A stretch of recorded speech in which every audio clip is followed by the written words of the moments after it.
What if an artist, writer, filmmaker, actor says, life just happens to me. I feel like I don't have a say in how my life is going. We see this in our comments. We see that, I don't have time to be creative. Different things are happening to me, and I feel like I'm sort of at the mercy of fate.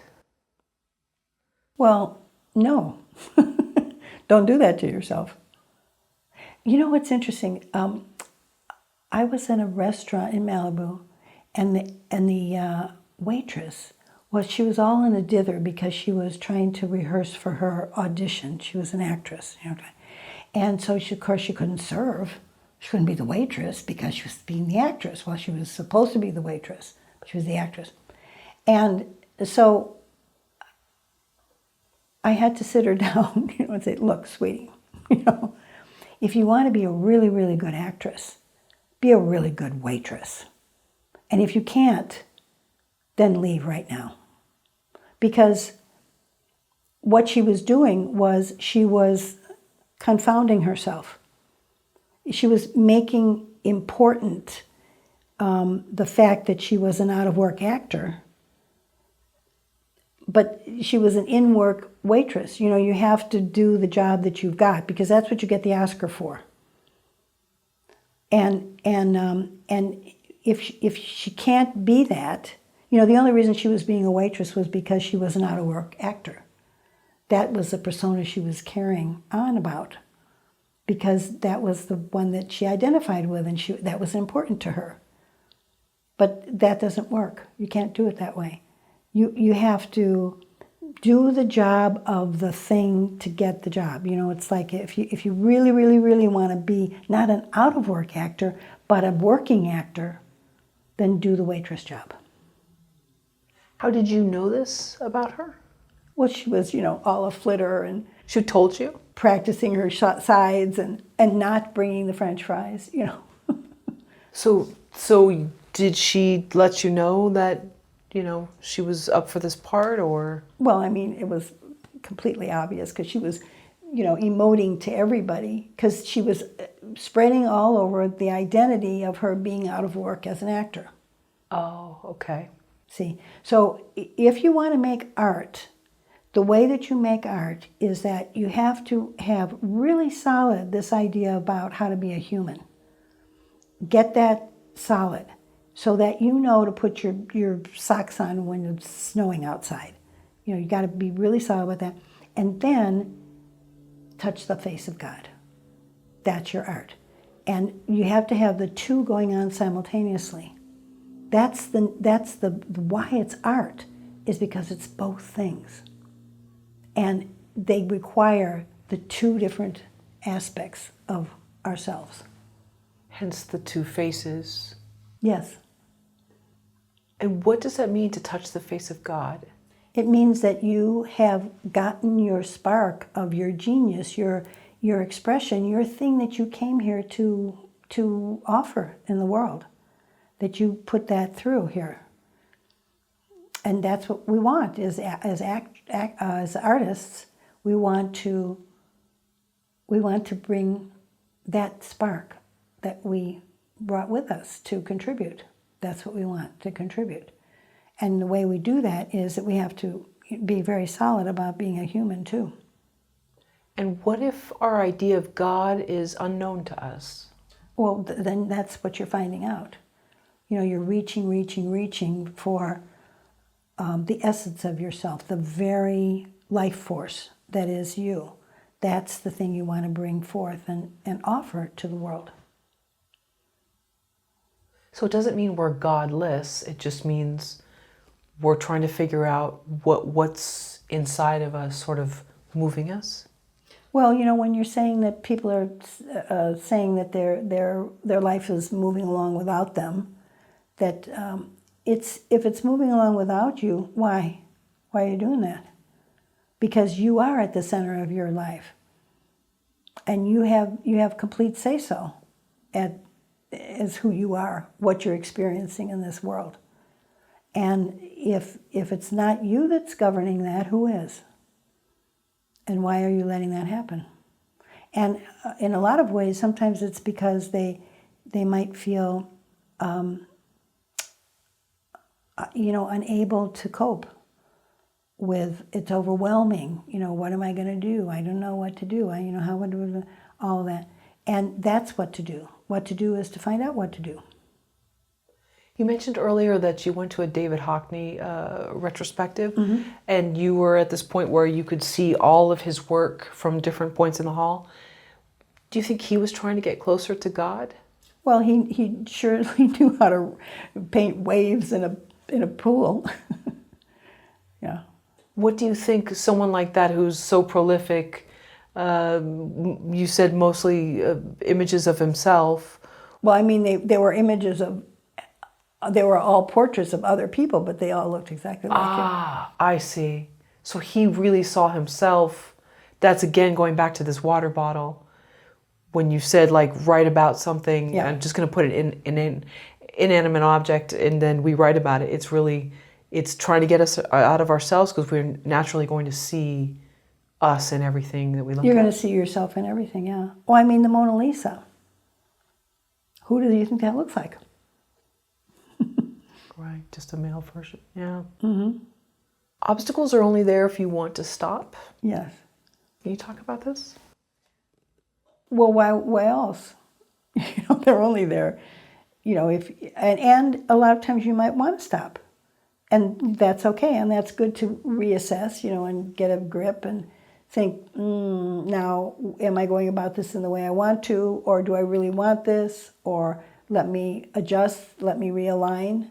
Those are always, very good opportunities for you to decide. But as far as obstacles are concerned, when you have them and you look at them and you don't want to stop with them, then don't. Just keep going. So do you think they're obstacles or something we put up either Yeah. when we just are tired of something, or don't you think that times we really feel that those obstacles are there? Of course. Of course. People feel profoundly when there's an obstacle, but that doesn't mean to stop. Well, we talked about how in this group that you did about people wanting to become wealthy and famous, that oftentimes they would have success once they gave up. And were they putting obstacles, do you think, in their ways? Well, everybody puts obstacles in their way, sure. Do you remember that game when we were kids? And it was, I remember the rules of it, but it was like I think it was like a milk bottle, and then you would put a lager in the thing. But nobody said that you had to stand way far away to try to do it. It was just, you could walk right up to it and put the thing in there. But that was part of the game. It was like, oh, they didn't know, because they were assuming that they had to do it from far away to try to get it into the bottle. So there's obstacles for you. When they're there, they show you, did I make some rules up to this game that aren't really necessary?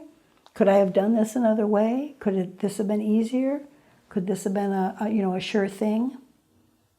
So all those things are available to us when we're looking at the obstacles, rather than looking at the obstacles so that we stop.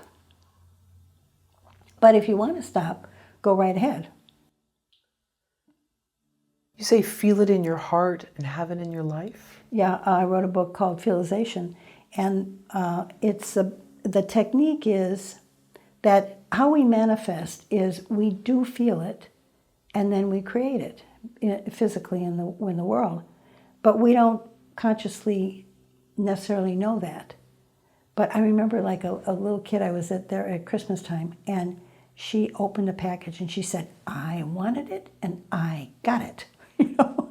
And that's it. It's like, you want it, figure it out, create it, and then have it. And then as you have it, it materializes in your life. And that's how we all materialize. We just don't necessarily make it conscious that we do it that way. And just so with the book that you pitched some years ago, you still got it to materialize. It was Right. just several years later, decades later. And as it should have been, yeah. And it's done, and that's a beautiful thing. It's a beautiful thing to have something finished like that. Yeah, something that you spent your whole life basically working toward. Yeah. You say whatever you're doing, you're not doing it for. Sorry. Whatever you're doing, you're doing for a very good reason. Okay. Whatever it is, or whatever you're not doing for a very good reason.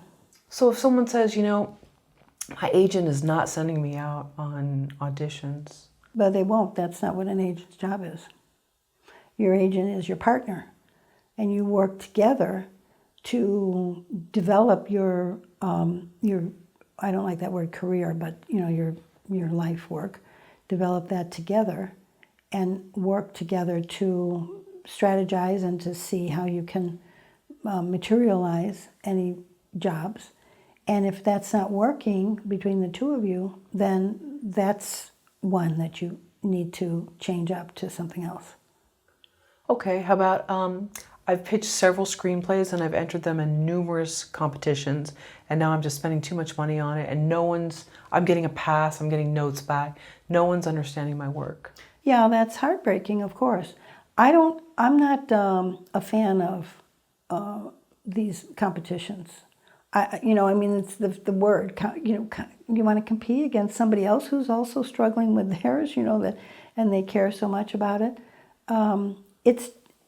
I don't know. You're putting yourself up for judgment, and then they have to pay for it. I'm not a fan of all of that. But if that's what somebody wants to do, certainly. But it's a go nowhere. I think it's a kind of a go nowhere prospect.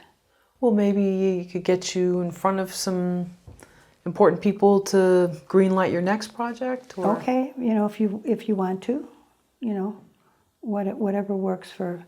To me, everybody, to each his own in terms of what it feels like to them. But to me, it feels like you're putting yourself into a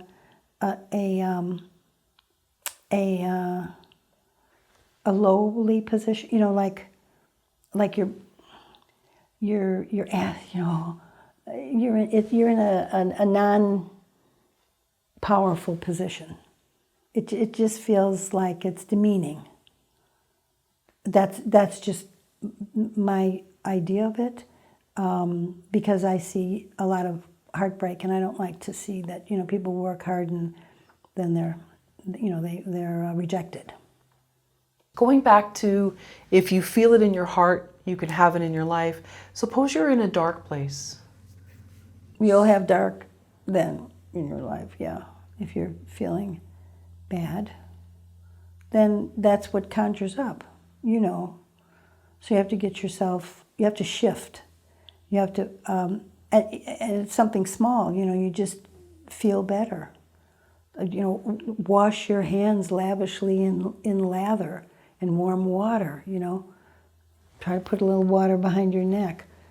Do something to, in some way, shift your mood, and see if it's possible for you to give choices to yourself to make yourself feel better. And because then when you're in a place of feeling good, then it's much easier to create other possibilities. You can't really create from sadness or heaviness. Yeah, I saw something the other day that it said, have you had some water today? Have you gone outside for at least 15 minutes? Have you stretched? Have you had something nutritious? There were things that, they seem simple, but then you're like, oh, you know what? Actually, I don't think I've stepped outside today. Yeah. Or have you... So I was on a call, and what's interesting is, I asked this woman, did you, when was the last time you ate? She didn't remember. And we found out that her feet were cold. I said, could you put socks on? Let's just go, there's something about socks. Socks are fabulous. They're so comfortable. And, could we just get to the socks and put them on? Because she was in the state of that the world is going to drop dead. The world is, is blowing up. But what she was feeling was that she was going to blow up, that she was going to drop dead. And so she likened that onto the whole wide world. And when you're in that state of depression, that's where you go, So if you can do something really fundamental, like just shift the mood in any way, take a deep breath, any little countenance that is just you. And you can do that because you are that powerful. You have the power to change anything in your, take one breath, you have the power to do that. And so then that's where you begin to start seeing that no, you're not powerless about all outside circumstances. You're powerful about every internal circumstance.